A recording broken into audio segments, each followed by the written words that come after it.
As Hotaru meticulously polishes the ancient blade, Kozo discreetly observes Muichiro confronting Gyokko from the concealment of nearby trees. The demon swiftly ascends a towering tree, asserting that the Hashira shouldn't underestimate him. Muichiro, radiating confidence, calmly states that he is merely stating a fact. He intends to sever Gyokko's head and end his life, now fully immersed in the battle.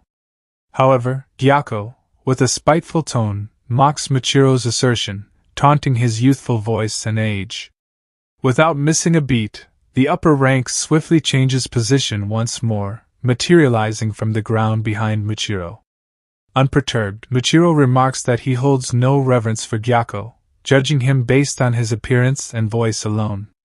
The demon retorts, claiming that Muichiro cannot comprehend his exquisite beauty, while simultaneously belittling his understanding.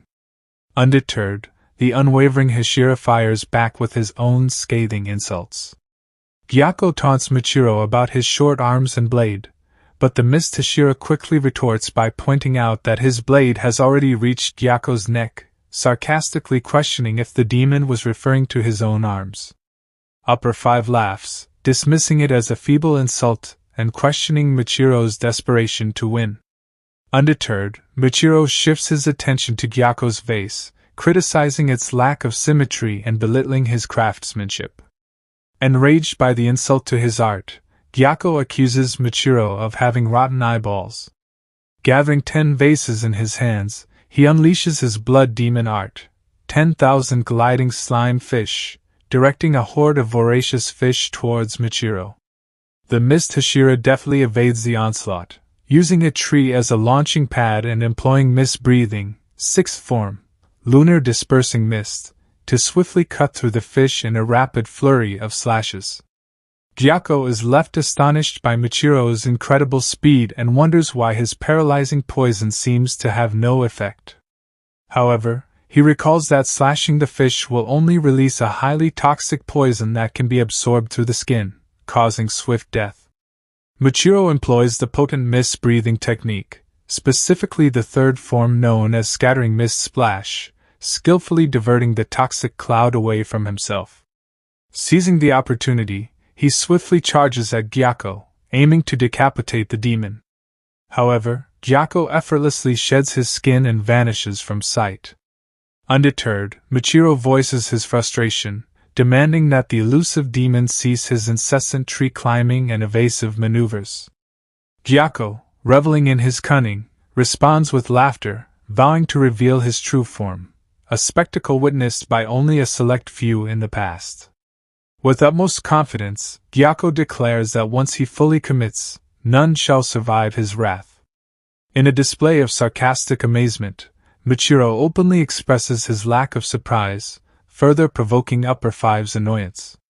Proclaiming his new transparent scales to be harder than diamonds and boasting of his refined form cultivated within his vase, Gyokko demands that the Hashira bow before his transformed body, a humanoid creature resembling a serpent-like merman.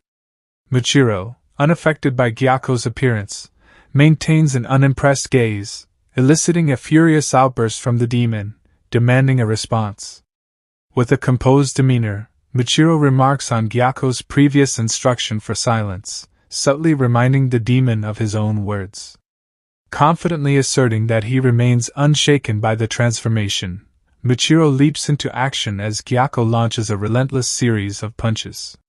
Evading with grace and agility, Muichiro finds refuge in the treetops, observing as the areas of his uniform touched by Gyokko's fists transform into fish-like entities, a testament to the demon's peculiar powers.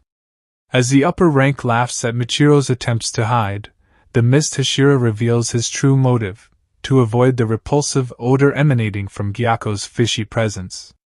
Little does he know that Gyokko possesses a unique power, the ability to turn anything he touches into fish. Not only that, his newfound body's extraordinary flexibility enables him to move in any direction effortlessly.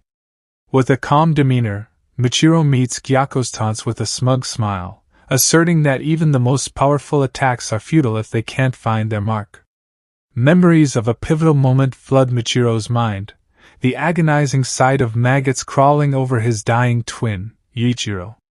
As he closes his eyes, prepared to meet his own demise, a voice breaks through the darkness. Amain Ubuyashiki, the compassionate mother, commanding her daughter to tend to Michiro's wounds.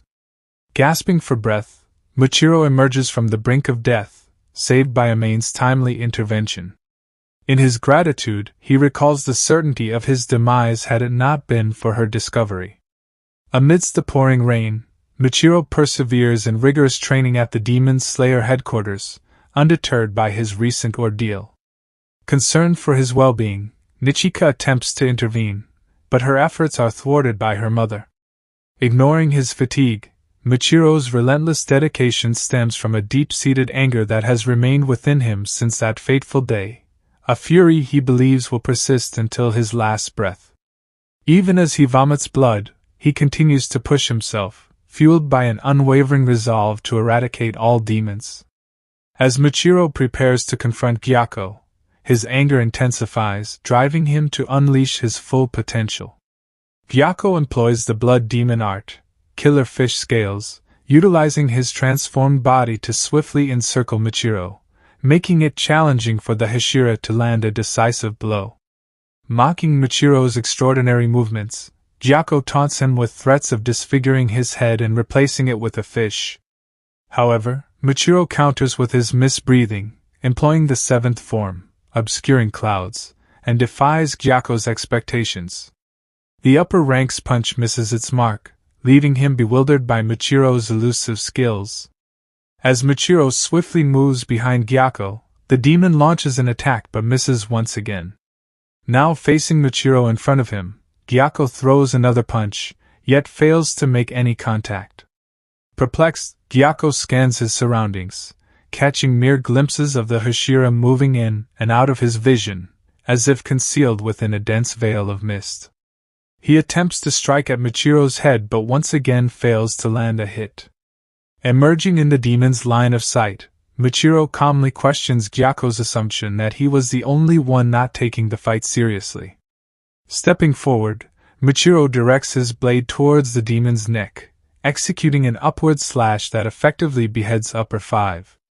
As Gyokko's severed head tumbles to the ground, he experiences a disorienting sensation of everything appearing upside down, and a loss of sensory perception. With Michiro now clearly visible, the realization dawns upon Gyokko that he must eliminate him and report to Muzan, only to find himself abruptly touching the ground. The gravity of his decapitation slowly sinks in, leaving Gyokko appalled that he has been defeated by a mere child, while Michiro approaches him without hesitation. The demon's disbelief at the turn of events is palpable, while the Mist Hashira bids him farewell and warns against future reincarnations. Infuriated, Gyokko questions how he could have lost to a mere human, desperately attempting to regenerate his body as he continues to insult Michiro and boast about his supposed superiority. Frustrated by Gyokko's empty threats, the Hashira swiftly silences the demon by decimating its head, ensuring his final demise and urging him to descend into the depths of hell. In that moment, Michiro's mind flashes back to a profound conversation he had with Kaguya, wherein the wise leader emphasized the importance of embracing one's true self and finding unyielding strength. As Gyokko's remnants disintegrate into ash, the Mist Hashira comprehends the veracity of Kaguya's words, realizing that by knowing his own identity and shedding doubts and hesitations, he becomes an unstoppable force, rendering no demon impervious to his blade. Approaching Michiro, Kozo expresses gratitude for saving their lives and inquires about his well-being. Though the Hashira insists he is unscathed and ready to aid Tanjiro, the discerning swordsmith discerns the pallor of his complexion and senses something amiss. Michiro dismisses the concern, but suddenly, he trembles uncontrollably, struggling to breathe, a development that further alarms Kozo. With mounting anxiety, the Hashira urges Kozo to check on Kotetsu but is overwhelmed by frothing at the mouth before collapsing onto the ground. Horror-stricken at witnessing the Hashira's collapse, Kozo urgently calls upon Hataru for assistance, but the focused swordsmith remains engrossed in his polishing duties, oblivious to the turmoil. Recognizing his own helplessness during the near-fatal encounter with Gyokko, Kozo disregards Hotaru's presence and frantically attempts to aid Muichiro, growing increasingly panicked as the Hashira's condition worsens, choked by the foam in his mouth. Amidst confusion and concern, Kozo is joined by Kotetsu, who advises him to carefully position Muichiro on his side. Startled by the sound of Kotetsu's voice, Kozo initially panics, mistaking it for the presence of Kotetsu's ghost. However, the young swordsmith quickly reassures Kozo, explaining that he is alive and well. As Muichiro regains consciousness, Kozo expresses his bewilderment at Muichiro's survival, considering the severity of his stab wound to the solar plexus and the significant blood loss. In response, Kotetsu reveals that the blood on Muichiro is from wounds on his arms, and he had actually been spared a more fatal injury when the demon's blade struck an object concealed within his shirt. Kotetsu further discloses that Tanjiro had entrusted him with Kaijuro Rengoku's tsuba, intending to incorporate it into Muichiro's new blade. The sight of the tsuba triggers a recollection for Muichiro, reminding him of the time when Kaijuro had encouraged him to give his utmost as a Hashira.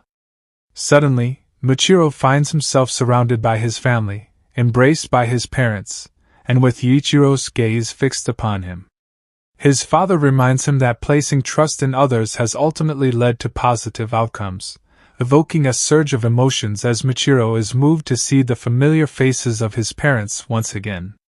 Yuichiro then kneels down, firmly grasps his hand, and commends his twin for his remarkable accomplishments, causing tears to well up in Muichiro's eyes. As an enormous wooden dragon propels him skyward, Tanjiro narrowly evades being engulfed by its formidable jaws, observing the presence of 5 colossal heads surrounding the embodiment of hatred, each measuring approximately 66 shaku in length. Bracing himself, he readies his technique, Hinakami Kagura, clear blue sky. However, the demon beats a resounding drum, unleashing a dragon that assails Tanjiro with Urogi's piercing sonic shriek, hurling him into the dense foliage. Nezuko, witnessing her brother's plight, yearns to reach him but finds herself encircled by 2 dragons. Meanwhile, another dragon launches an assault on Genya, who valiantly retaliates with his shotgun, only to discover its limited impact. Employing sheer strength, he wrestles with the wooden demon, forcibly prying apart its jaws to inflict damage. In the midst of the chaos, Tanjiro regains his footing but succumbs to dizziness, his eardrums ruptured by the harrowing shriek. Exploiting the drums once more, the demon summons Karaku's tempestuous winds, ruthlessly crushing Tanjiro's left foot. As the drums beat anew, the dragon unleashes Sekido's lightning, further overwhelming Tanjiro in his desperate attempt to evade the onslaught. Witnessing the demon's mastery over the emotion manifestation's diverse arsenal, Tanjiro grapples with the realization that its power has intensified, as 2 dragons assail him once again with their sonic shriek.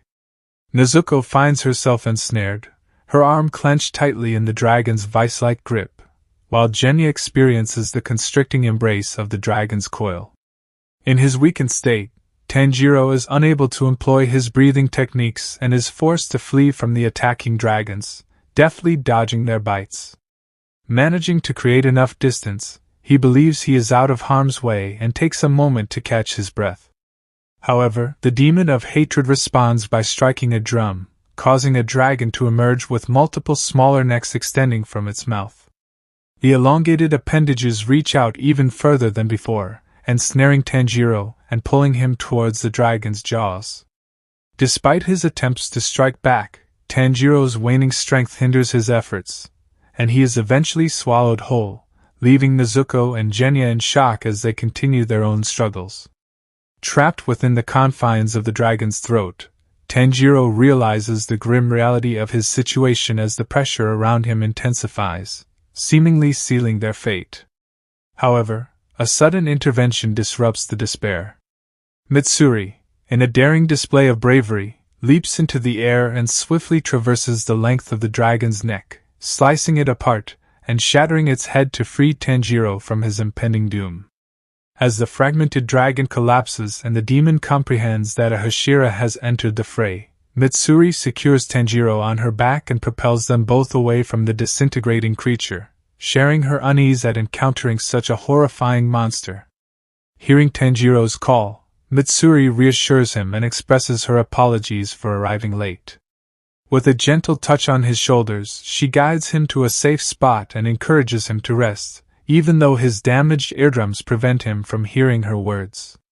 Gripping her sword firmly, Mitsuri declares her intention to rescue Nezuko and Genya, much to the annoyance of the demon. Confidently, she assures Tanjiro to leave the task to her and swiftly advances towards the enemy, fully aware of its status as an upper rank. The Love Hashira gracefully handles the onslaught of 3 dragons, skillfully maneuvering her blade to entangle the jaws of the lead dragon, and using its neck as a weapon to knock down the other 2. With determination, Mitsuri continues her fearless approach to confront the embodiment of hatred. And this brings the part 9 to an end. Comment for part 10. Don't forget to like this video and share it with your friends. Also, subscribe to our channel and turn on the notification bell, so you never miss out on another anime recaps videos. Until next time, take care.